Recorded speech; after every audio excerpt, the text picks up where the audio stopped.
Vamos para a palavra nessa noite e que ela possa nos edificar. Hoje pela manhã tivemos uma palavra abençoada. Você pode assistir todas as ministrações dos 50 dias de aliança lá no YouTube da nossa igreja. Aproveito mais uma vez para louvar a Deus pelo Ministério de Mídia, de Comunicação da IMEFRE, que tem feito a diferença na caminhada da nossa igreja. Efésios capítulo 4, versículo número 1. Nós vamos ler aí do 1 até o 3. Efésios capítulo 4, versículos de 1 a 3. E o tema da mensagem nessa noite é: deixe as cismas de lado. Deixe as cismas de lado. Efésios capítulo 4, versículo 1. Palavra do Senhor diz assim para nós nessa noite: por isso eu, o prisioneiro no Senhor, peço que vocês vivam de maneira digna da vocação a que foram chamados, com toda humildade e mansidão, com longanimidade, suportando uns aos outros em amor, fazendo tudo para preservar a unidade do vínculo da paz. Vamos ler o versículo 3 de novo? Fazendo tudo para preservar a unidade do Espírito no vínculo da paz. Palavra do Senhor. Vamos orar mais uma vez. Deus, muito obrigado por essa noite. Obrigado, Senhor, por tudo que nós já estamos vivendo nesse domingo, Senhor. Senhor, continue agora a falar conosco, a ministrar nos nossos corações, e que a Tua palavra lida, ela possa agora também ser revelada aos nossos corações. É a oração que nós fazemos em nome de Jesus. Amém. Glória a Deus. Vamos à palavra então dessa noite: deixe as cismas de lado. Amados, a vida é uma bênção maravilhosa que Deus nos dá. A vida é uma bênção. E momentos como esse que nós tivemos aqui de lava-pés, são momentos que nos fazem pensar sobre muita coisa. Enquanto o Senhor nos deu essa direção para realizar os momentos de honra e gratidão nos 50 dias de aliança, eu conversava lá com a Natane, consultava ali também o que Deus pudesse ter colocado no coração dela para esse momento, e uma coisa que veio muito forte ao meu coração, enquanto eu estava pensando sobre esse momento, é algo que a gente já teve a oportunidade de falar aqui, numa outra ocasião. Nós, muitas das vezes, desperdiçamos a oportunidade de honrar a vida de alguém que nós amamos muito. Palavras que poderiam ter sido ditas, que nós guardamos por vergonha, por algum tipo de bloqueio, e às vezes a pessoa vive a vida dela inteira sem ouvir da nossa boca aquilo que nós poderíamos falar, que seria tão abençoador para a vida dela. A honra abençoa muito. Eu tenho certeza que cada um dos 3 que foram honrados aqui nessa noite ficaram muito felizes de ouvir o que ouviram, de receber as palavras que receberam. E esse ato aqui, amados, esse ato que nós vamos viver toda semana, é para nos lembrar uma coisa: isso aqui não é apenas um ato a ser repetido, mas é uma cultura a ser vivida. Quando nós entendemos que honrar alguém tem que ser algo parte da nossa vida, no nosso cotidiano, tudo muda completamente. E uma das coisas que nos atrapalha a viver essa honra são as nossas cismas. E aí eu gostaria de começar aqui essa palavra com uma pergunta aqui, fazer uma pesquisa com você. Cada um de nós aqui certamente tem alguma cisma diferente, né? Tem uma cisma diferente. Algo que te incomoda. Tem pessoas, por exemplo, que tem a seguinte cisma aqui: barulho de alguém mastigando do lado. Tem gente que não suporta isso, né? Está lá comendo e aí ouvir a pessoa mastigando. Tem gente que fica profundamente irritado com isso quando acontece. Uma outra cisma, o jeito de alguma pessoa. De repente você olha e fala assim, meu Deus do céu, o jeito dessa pessoa, tem alguma coisa no jeito dessa pessoa que, eu não sei o que é, e aí você fica cismado, a pessoa não fez nada para você, só que o jeito dela vai gerando algo no teu coração, que você fala assim, eu não sei o que é, mas tem alguma coisa no jeito dela e me incomoda. Uma outra coisa que é uma cisma bem comum, sobre que na vida de muitas pessoas, é o jeito de alguém falar, um sotaque. De repente você ouve alguém falando com um determinado tipo de sotaque, e aí você fala, nossa, mas dá um negócio quando eu ouço essa pessoa falando. Tem casal que às vezes o jeito de respirar já incomoda em alguns dias, está respirando alto demais, respira mais baixo aí, né? As cismas, brincadeiras à parte, as cismas existem, só que eu gostaria de alertar a gente aqui nessa noite para quando as cismas deixam de ser engraçadas e se tornam perigosas. Porque muitas vezes na nossa vida, aquilo que começa engraçadinho, aquilo que se começa de um jeito que a gente faz até piada, se torna algo que faz a gente pecar. E às vezes aquilo que seria um incômodo banal na sua vida, tão pequeno, algo tão desconsiderável, vai se tornando algo que vai fazendo você tomar atitudes que não glorificam a Deus. E eu queria, antes de entrar ainda no primeiro ponto dessa mensagem, imaginar com você o seguinte, pensa comigo, que você carrega na sua vida um cesto, e esse cesto é cheio de bolinhas que representam a sua felicidade. E aí você carrega esse cesto todos os dias. E a cada momento que você se irrita por conta de uma cisma que você tem, uma bolinha cai desse cesto. E o cesto vai se esvaziando. E aí de repente você chega no final do seu dia com o seu cesto vazio de felicidade, porque ninguém fez nada contra você, mas as suas cismas pessoais esvaziaram o seu cesto e pior, te fizeram pecar.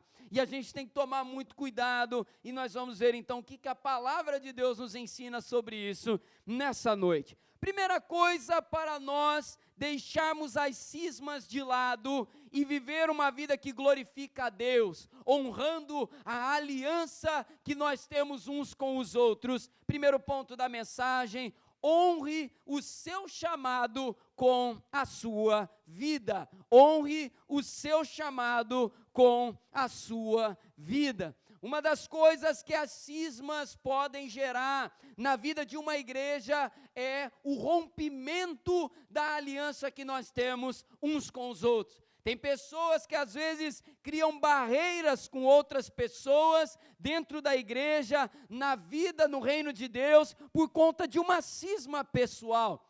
E essa cisma precisa ser vencida. E a primeira coisa que nós temos aqui, Rogério, para vencer essas cismas é honrar o chamado da nossa vida com a nossa própria vida.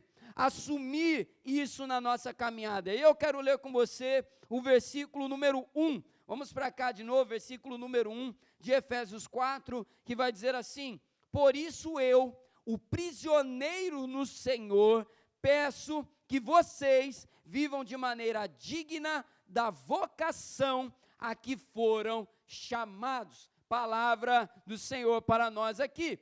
O apóstolo Paulo está preso, e ele acorrentado, dá uma palavra ali, irmã Graça, dizendo para a igreja: usem a liberdade de vocês para glorificar ao Senhor. Use a liberdade de vocês para viverem algo especial. Camille, pare para pensar comigo, reflita junto comigo aqui, irmã Elza, no seguinte: quantas oportunidades nós temos no nosso dia a dia para honrar a Deus através da nossa maneira de viver. Hoje pela manhã eu falava aqui com vocês sobre a saudação. O simples fato de você cumprimentar alguém pode fazer a diferença na vida espiritual daquela pessoa. Quantas oportunidades nós temos, Carla, de honrar a Deus. E o que Paulo está enfatizando aqui nesse primeiro versículo é isso. Eu estou acorrentado, mas mesmo acorrentado, eu dou essa palavra a vocês. Usem a liberdade de vocês para viverem de um modo digno da vocação que vocês foram chamados pelo Senhor. Use a liberdade que você tem para fazer algo especial ao Senhor na vida das pessoas, na vida daqueles que estão do seu lado, na vida daqueles que convivem com você. E Paulo deixa esse ensinamento que nós precisamos viver. Oportunidades precisam ser aproveitadas. Você pode repetir essa frase comigo? Diga: oportunidades precisam ser aproveitadas. E aí a gente tem que olhar então para essa palavra e pensar aqui, Andréia, qual é a forma digna de viver para honrar a vocação que nós temos? Que tipo de forma é essa? E a palavra vai nos mostrar aqui no versículo 3, por exemplo, que a maneira de viver que o versículo 1 está nos ensinando, de forma digna da nossa vocação, é honrar e cultivar a unidade na vida do povo de Deus, na vida da igreja. Irmã Shirley, quando nós honramos e procuramos fortalecer a unidade, a comunhão, nós estamos vivendo de uma forma digna da nossa vocação. Maurício, quando nós assumimos essa postura, nós estamos vivendo de uma forma digna da nossa vocação. É olhar para o outro com um olhar especial, é olhar para a Gabi, é olhar para o Tiago, é olhar para o Leandro, é olhar para o Marcos, de uma maneira especial, cultivando essa unidade que Deus tem gerado em nosso meio. Unidade não significa que todo mundo vai ser amigo íntimo de todo mundo. Porque deixa eu falar aqui uma coisa, às vezes a gente pensa que unidade é quando todo mundo é amigo íntimo de todo mundo. A igreja não tem unidade. Por quê? Porque eu nunca fui na casa do Matias, ele nunca me chamou para tomar café. Não, a igreja não é unida não, porque o Leandro nunca chamou o William para comer um churrasco na casa dele. Então, ainda não temos essa unidade, porque ainda tem pessoas que não foram na casa de outras aqui, então essa unidade não existe. Amados, unidade não significa todo mundo ser amigo íntimo de todo mundo. Ora, se não é isso unidade, o que é unidade então? Unidade é todo mundo dando a sua contribuição individual para que toda a igreja seja saudável e forte espiritualmente, se mantendo em constante crescimento.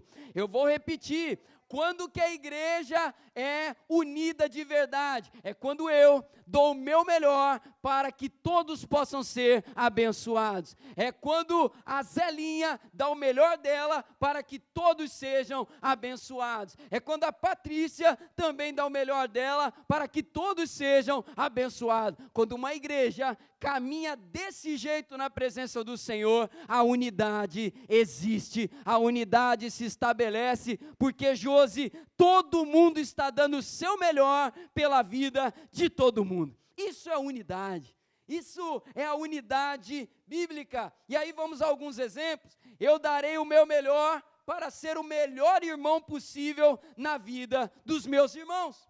Você vai dar o seu melhor para ser a melhor irmã possível na vida dos seus irmãos na IMEF. Nós vamos dar o nosso melhor. A Fernanda vai dar o melhor dela, o Ricardo vai dar o melhor dele, o Xande vai dar o melhor dele, toda a IMEF dando o melhor para ser um melhor irmão, uma melhor irmã na vida de toda a igreja. Vamos ao segundo exemplo. Eu darei o meu melhor para suprir as necessidades dos irmãos que estão necessitados. eu não vou acabar com a fome do mundo, eu não vou acabar com o problema de todo mundo, mas o melhor que eu posso fazer para suprir a necessidade de quem está ao meu alcance, eu vou fazer. E aí a unidade vai sendo cultivada, porque está todo mundo preocupado não em receber apenas, mas principalmente em transbordar coisas de Deus.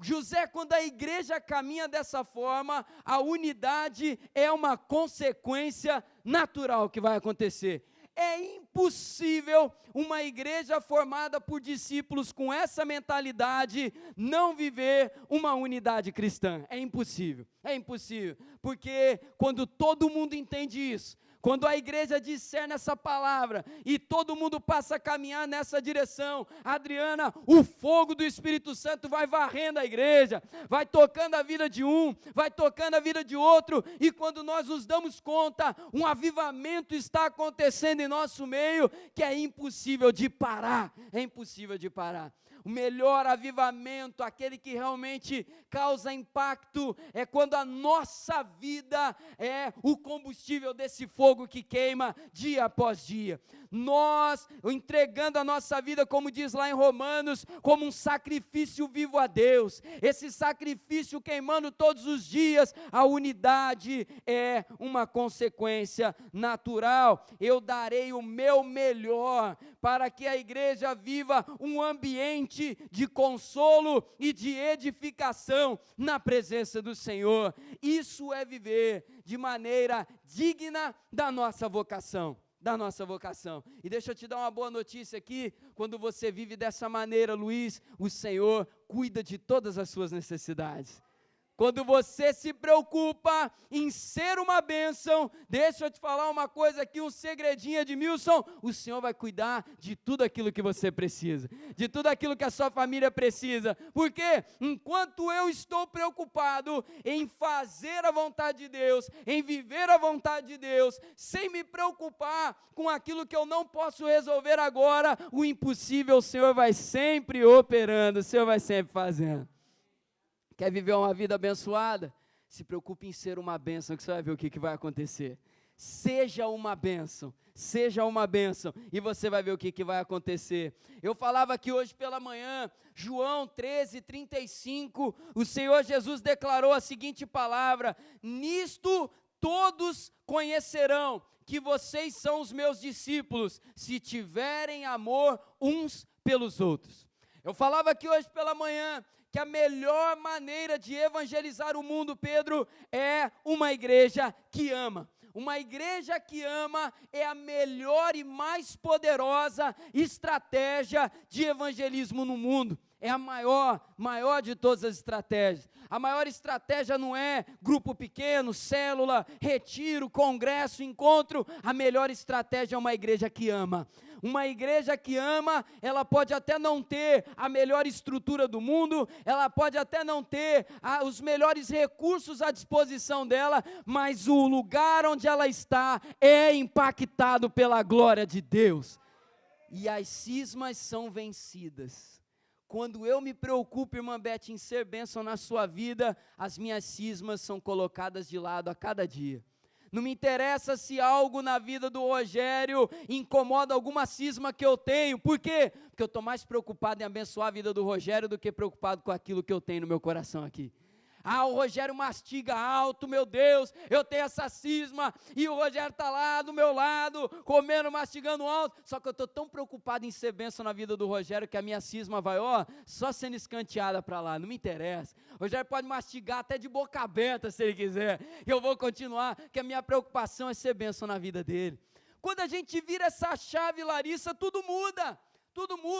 Viver de maneira digna da nossa vocação, vai pegar todos esses problemas que a gente carrega nesse coraçãozinho problemático nosso, que a palavra do Senhor vai dizer, que é corrupto, que é enganoso, e isso aí vai sempre sendo jogado de lado, porque a minha preocupação passa a ser outra. Se eu viver preocupado só comigo, as minhas cismas vão me dominar, elas vão me levar a pecar, elas vão me levar a fazer coisas que Deus não quer que eu faça, e o resultado é uma catástrofe total. Isso é viver de forma digna da nossa vocação. Um segundo ensinamento na palavra nessa noite, para vencermos as nossas cismas, é as ferramentas indispensáveis para nós. Segundo ponto dessa mensagem, as ferramentas indispensáveis para nós. A gente já entendeu aqui, Vitória, que eu preciso viver de forma digna da minha vocação. E aí a outra pergunta que surge agora, Zelinha, é o seguinte: o que é que eu tenho para usar para conseguir viver isso? Quais as ferramentas? E aí a gente vai ver isso a partir de agora. E aí eu quero ler com você o versículo 2, vamos lá? Com toda humildade e mansidão, com longanimidade, suportando uns aos outros em amor. Longanimidade, para quem não sabe, é paciência. Então, as ferramentas que nós não podemos abrir mão para vencer as nossas cismas e viver uma vida de aliança, uma vida de bênção, são essas 3 ferramentas aqui. A primeira delas, humildade. Primeira ferramenta indispensável para vencer as cismas na sua vida é a humildade. Sabe por que precisamos de humildade? Que esse texto vai nos destacar isso, porque sem humildade a gente compete. Quando a humildade sai de cena, nós passamos a competir uns com os outros. A competição aparece, e numa competição só um ganha. Numa competição, o resultado final é a vitória de um só. Quando a gente deixa a humildade de lado, a gente passa a se preocupar só com o nosso resultado final. Só que quando nós temos um coração humilde, José, a gente está aqui e pensando, meu irmão tem que chegar na linha de chegada junto comigo, cadê ele? A minha irmã tem que chegar na linha de chegada junto comigo, cadê ela? E aí eu vejo, de repente está lá, caindo num problema, está caindo num laço, e eu não aceito isso, porque na linha de chegada eu quero chegar com ela também, em nome de Jesus. E a humildade nos faz isso. Nós queremos lavar o pé de alguém. A humildade não nos faz pensar, será que alguém vai lavar o meu pé? A humildade nos leva a pensar o contrário, de quem que eu posso lavar os pés? Senhor, eu tenho que lavar os pés de alguém, eu quero lavar os pés de alguém, porque nós não estamos numa competição, nós estamos numa caminhada de aliança. Nós somos uma igreja aliançada, nós somos um povo aliançado. A vontade de Deus é que todos nós cheguemos juntos ao fim dessa carreira, dessa corrida, dessa vida que nós estamos vivendo. E aí a pergunta que eu faço para você, a pergunta que eu faço para mim nessa noite é: a humildade está presente na minha vida? Eu estou vivendo essa humildade? Para nós não interessa apenas o fato de nós mesmos estarmos bem, a preocupação também tem que ser, será que o William está bem? Eu vou procurar saber como ele está. Será que o Luiz está bem? Eu vou procurar saber como ele está. Será que o Tiago está bem? Eu vou procurar saber como ele está. A humildade tira os olhos só de mim e coloca também sobre os outros, para cuidar. As cismas me faz preocupar, Gabi, com aquilo que me incomoda. A humildade me faz olhar para o outro, saber o que ele precisa. Vou repetir. As cismas me faz olhar para mim com a atenção naquilo que me incomoda. A humildade coloca os olhares sobre a vida do meu irmão para perguntar o que ele precisa. O ritmo da vida muda completamente, Odalé. Tudo é transformado. A humildade é indispensável, inclusive na vida daqueles que querem o nosso mal, porque nós estamos aqui para abençoar até mesmo aquele que nos persegue, amém? Nós estamos aqui para ser bênção na vida até dessas pessoas. Esses dias eu vi um podcast, e aí eu vi uma cena ali que eu até falei, eu vou colocar como ilustração na pregação, porque me chamou a atenção. Eram 2 homens conversando ali, e aí num determinado momento, um levanta revoltado com o outro, porque ele ouviu algo que ele não gostou, e aí colocando o dedo na cara, e uma gritaria, e gritando, e o cara que estava tomando o dedo na cara, estava lá tranquilão, Matias, e aí parecia que não tinha nada acontecendo, ele tentando manter a conversa normalmente, e o outro lá botando o dedo na cara, falando um monte de coisa, xingando tudo quanto era nome. Eu falei, rapaz, vai dar problema esse negócio aí, e o outro lá tranquilo, falando, não, senta aí, cara, senta aí, o outro lá esbravejando, gritando com ele. E aí depois, sabe quando a pessoa faz uma besteira, e aí ela fica sentada, ela cai em si, só que ao invés dela pedir desculpa pelo que aconteceu, ela fica calada, emburrada no canto dela, né? Aquele cara depois percebeu a besteira que ele fez, Leandro, ele sentou no canto dele, ele ficou emburrado uma meia hora no podcast lá, ficou lá. Aí o outro ainda até tentava puxar ele para a conversa de novo, né? Né, fulano? E ele nem respondia, ficava lá quieto na dele lá, né? E aí me fez pensar o seguinte, o humilde, quando erra, ele faz o caminho de volta.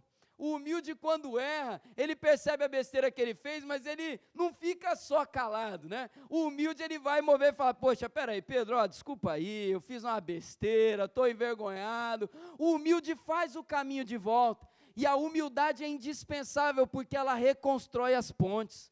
Ela reconstrói o caminho da unidade na vida de qualquer pessoa, de qualquer grupo, principalmente na igreja. Então nós precisamos ter esse olhar também para a nossa caminhada. Primeira ferramenta, a humildade. Segunda ferramenta que nós vemos aqui também nesse versículo é a mansidão. Mansidão, humildade e mansidão. A mansidão é o seguinte, a pessoa mansa é aquela que prefere sofrer o mal do que praticá-lo. Ela prefere ser alvo de uma determinada injustiça do que praticar a injustiça. O manso, ele não quer se corromper. O manso é alguém focado no que precisa viver. E aí eu vou pedir para a Gabi projetar, por favor, Gabi, 1 Coríntios 6, versículo 7. 1 Coríntios capítulo 6, versículo 7, olha o que diz aí essa palavra sobre mansidão para nós aí, ó. O simples fato de moverem ações uns com os outros já é uma completa derrota para vocês. Por que não preferem sofrer a injustiça? Por que não preferem ficar no prejuízo? O que Paulo está falando aí nesse texto para a igreja de Corinto? Ele está ensinando sobre mansidão. Os irmãos estavam se degladiando ali uns contra os outros, uma guerra doida. A igreja de Corinto era uma igreja meio complicadinha, né? Uma igreja meio desafiadora de trabalhar. E o apóstolo Paulo dá uma palavra para aquela igreja dizendo o seguinte, olha, por que vocês não preferem o caminho da mansidão? Por que vocês não preferem, ao invés de praticar a injustiça, sofrer o prejuízo humano dela, mas glorificar ao Senhor com a vida de vocês?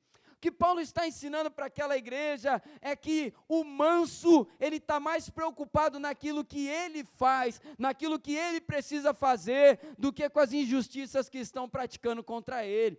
Hoje na aula dos homens nós falamos aqui um pouco sobre isso, é deixar nas mãos de Deus aquilo que a gente não consegue resolver humanamente falando, não adianta. Tem situação na nossa vida que não adianta gritar, tem situação na nossa vida que não adianta brigar, tem coisas que só Deus pode fazer, e a melhor coisa que a gente faz é descansar nele nesses casos. O manso, ele entende isso. O maligno não consegue destruir um manso facilmente, não consegue.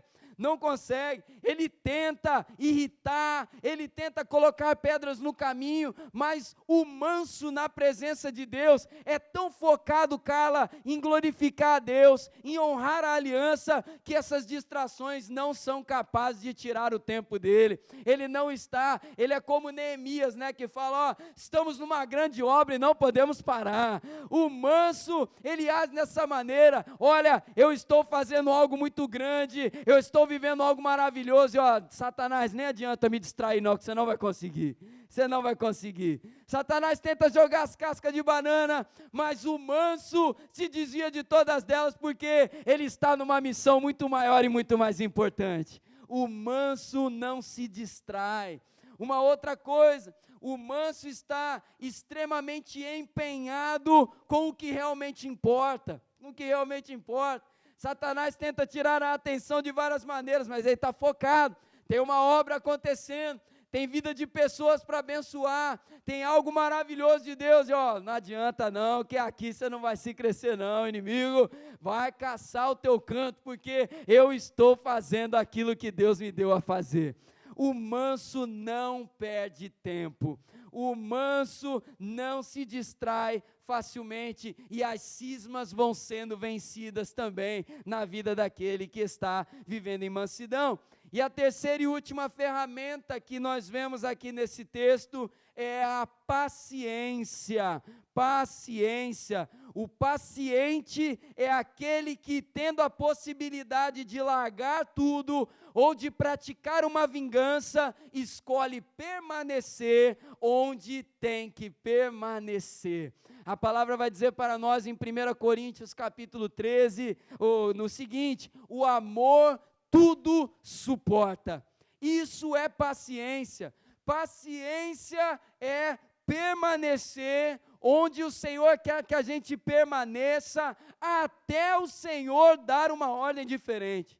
O paciente permanece e ele não abre mão da posição que o Senhor deu para ele permanecer. O paciente Manchile está ligado na voz do Senhor. O paciente é aquele que está mais preocupado em atender aquilo que o Senhor está direcionando para a vida dele, e o paciente vive essa alegria aqui que eu vou falar agora. É incalculável o valor de ouvir essa frase aqui: obrigado por não ter desistido de mim. Olha, não é verdade? É muito bom ouvir essa frase. Só o paciente ouve essa frase. Talvez você está lutando, pelejando pela vida de alguém, que você tem aliança, que você tem algo gerado por Deus, só que você não está vendo resultado nenhum, e aí as suas cismas começam a gritar dentro de você: Camille, larga isso aí, Adriana, larga isso aí, Leandro, larga isso aí, Ricardo, larga isso aí. Só que o paciente ignora o grito das cismas pessoais, e ele continua na posição Matias, e um dia o paciente ouve essa frase: obrigado por não ter desistido de mim, valeu a pena você ter sido paciente, valeu a pena você ter esperado, valeu a pena você ter perseverado, porque o Senhor tocou na minha vida. Glória a Deus. E eu oro para que você ouça essa frase na sua vida, em nome de Jesus. Você ouça essa frase na tua família, você ouça essa frase na tua igreja, você ouça essa frase no seu ambiente de trabalho: obrigado por não ter desistido de mim, suas orações transformaram a minha vida. O Senhor moveu. Paciência. Quer vencer as suas cismas? Humildade, mansidão, paciência. Humildade coloca o olhar na direção certa. Mansidão te mantém focado e paciência te mantém firme. 3 coisas que não podem faltar para vencermos as nossas cismas. E aí um exemplo dessas 3 coisas é essa ilustração aqui. Uma vez, um grande pregador, um avivalista chamado Moody, não sei se alguém aqui já ouviu falar dele. Moody era um pregador do Evangelho, um homem de Deus, escreveu livros, pregou muitas mensagens, e através da vida dele, Andréia, Deus operou avivamento maravilhoso. Moody é um homem que a história vale a pena você pesquisar depois. E aí um belo dia, foram falar com Moody, foram falar com ele, e deixa eu só pegar aqui a pergunta que fizeram aqui, ó. Muitas pessoas foram perguntar para ele uma preocupação com algo que estava acontecendo na vida de outros, de um outro grupo, que, como se fossem levar ali uma conversa fiada, né? Moody, o que você acha daquele grupo lá que está fazendo isso e aquilo outro? E a resposta de Moody foi essa aqui: No momento, eu estou tão ocupado com o Moody que não tenho tempo para apontar o erro para quem quer que seja. A resposta do Moody naquele momento foi maravilhosa. Olha, no momento eu estou tão preocupado e ocupado com os problemas que atrapalham a minha caminhada, que eu não tenho tempo para apontar o dedo para a vida de outro que está errando do meu lado. A resposta dele aqui é o seguinte: olha, eu estou lutando contra as minhas cismas e elas não vão me derrubar, nem as cismas que os outros tentam trazer para mim também. Isso aqui é um exemplo de humildade, mansidão e paciência. É um exemplo disso que nós estamos falando nessa noite. E para fechar, terceiro ponto da mensagem, para finalizarmos aqui, como vencermos as cismas e viver a aliança para a glória de Deus, seja um pacificador. Seja um pacificador. E eu quero ler com você o versículo 3, vamos lá? Versículo 3. A palavra do Senhor diz assim: fazendo tudo para preservar a unidade do Espírito no vínculo da paz. Fazendo tudo para preservar a unidade do Espírito no vínculo da paz. E aí, o versículo 3, ele aparece dessa forma aqui na tradução NAA, Nova Almeida Atualizada. Na versão NVT, aparece da seguinte maneira: façam todo o possível para preservar o vínculo no Espírito, né? E aí, terminando falando aí, o vínculo da paz. Na NVI, vai aparecer a expressão, façam todo o esforço. E na King James vai aparecer assim: procure manter cuidadosamente. Amados, manter a paz na vida de uma igreja, na vida de uma família, na vida de um relacionamento, é como cuidar de uma flor, é como cuidar de um jardim, é um esforço diário. Hoje você vai fazer, amanhã você vai fazer novamente, e você vai fazer isso todos os dias, para que o vínculo da paz não seja rompido. É maravilhoso viver um ambiente de bênção, de honra, de aliança, mas cultivá-lo é o nosso grande desafio. Cultivar esse ambiente, Maurício, é uma vocação de Deus para nós. E o texto diz aqui: faça tudo possível. Tudo que tiver ao teu alcance, faça para que a paz não se perca. E aí a palavra que Paulo vai usar aqui, ela ficaria ainda melhor traduzida se ficasse desse jeito: seja veloz, seja rápido para manter a paz, o vínculo do Espírito. O que isso significa? Quais são as coisas que nós somos mais rápidos para fazer na nossa vida? E a palavra vai nos ensinar aqui, Pedro: seja ágil no cultivo da paz. Aí talvez você já tenha ouvido aquela frase, né? Alguém dizendo o seguinte: olha, eu dou um boi para entrar numa briga e uma boiada para não sair dela, né? Não sei se alguém já ouviu essa frase aí, frase de roceiro, né? Mas não sei se alguém conhece aqui essa frase. São pessoas que são velozes em entrar numa confusão. Ah, tá tendo uma briga aí, eu tô no meio, tem nem a ver comigo não, mas eu tô lá. Por quê? Porque eu gosto de uma briga. E aí tá lá na briga lá, é veloz para entrar numa confusão. Só que a palavra está nos ensinando o contrário: seja veloz para manter a paz intacta, viva, num relacionamento, na vida dos seus irmãos, na sua aliança. E aí, um dos textos mais sérios que a gente encontra no livro de Provérbios, eu vou pedir para projetar, por favor, Provérbios capítulo 16, versículos 16 até o 19, vamos lá? Provérbios capítulo 16, do 16 até o 19, que diz assim: quanto melhor, não é esse aí não, adquirir sabedoria, não é esse aí não, então anotei errado aqui, perdão. Provérbios 6, não anotei errado não, li errado. Provérbios 6, 16 até o 19. Agora sim, vamos lá. 6 coisas o Senhor odeia, e uma 7ª sua alma detesta, ou abomina, dependendo da tradução: olhos cheios de orgulho, língua mentirosa, mãos que derramam sangue inocente, coração que faz planos perversos, pés que se apressam a fazer o mal, testemunha falsa que profere mentiras, e a sétima, o que semeia discórdia entre os irmãos. Esse texto aqui está totalmente linkado com o que nós estamos falando aqui.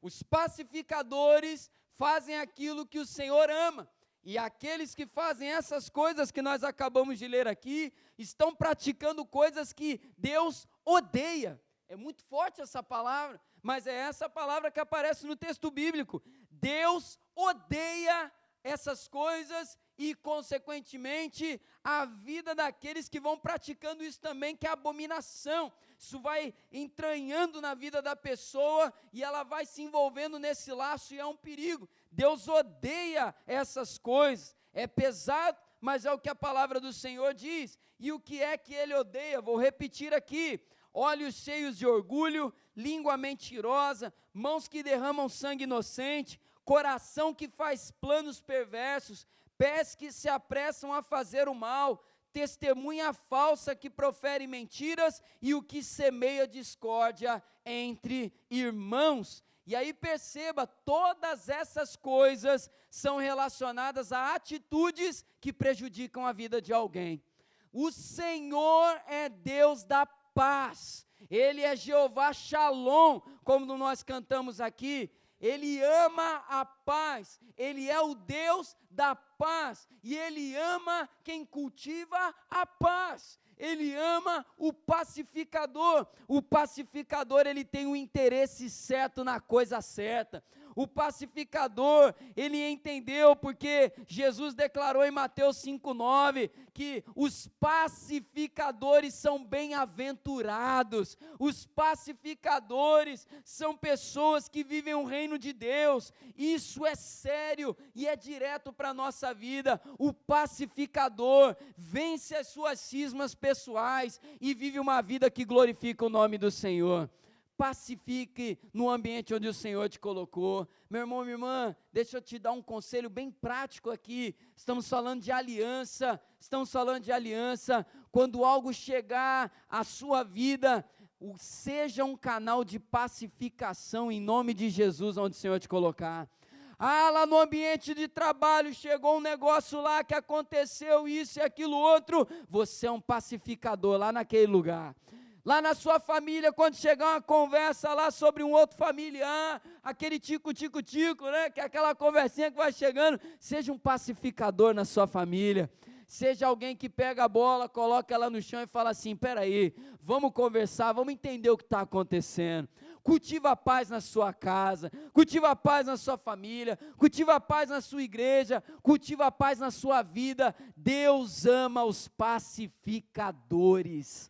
Deus ama os pacificadores. Cuidado com as suas cismas, e que em nome de Jesus nós possamos vencê-las para manter viva a aliança que temos com Deus e com os nossos irmãos, em nome de Jesus, amém? Que nós possamos viver essa palavra em nome de Jesus. Quero convidar você a se colocar de pé, vamos orar nessa noite, agradecendo a Deus por essa palavra, por esse ensinamento, e eu gostaria de convidar aqui Ministério de Louvor. Nós vamos louvar ao Senhor também. Honre o seu chamado com a sua vida, honre o seu chamado com a sua vida, use as ferramentas indispensáveis e seja um pacificador. Essa é a melhor maneira de você vencer as cismas que podem te derrubar, que podem te atrapalhar, em nome de Jesus. Quero convidar você a fechar os seus olhos. Quero pedir a você nesse momento que reflita nisso que nós recebemos aqui nessa noite. Se você esteve aqui hoje pela manhã também, lembre da palavra de hoje de manhã. Falamos sobre saudação, falamos sobre a importância de saudarmos uns aos outros, a importância de declararmos uma palavra abençoadora. Vamos orar ao Senhor e que nós possamos viver esses ensinamentos para cultivar a aliança que temos uns com os outros, em nome de Jesus. Senhor, te agradecemos por cada momento que nos trouxe até aqui, Senhor. Obrigado pelo momento de lava-pés, que nos lembrou, Senhor, que nos ensinou sobre a importância de honrarmos a vida das pessoas.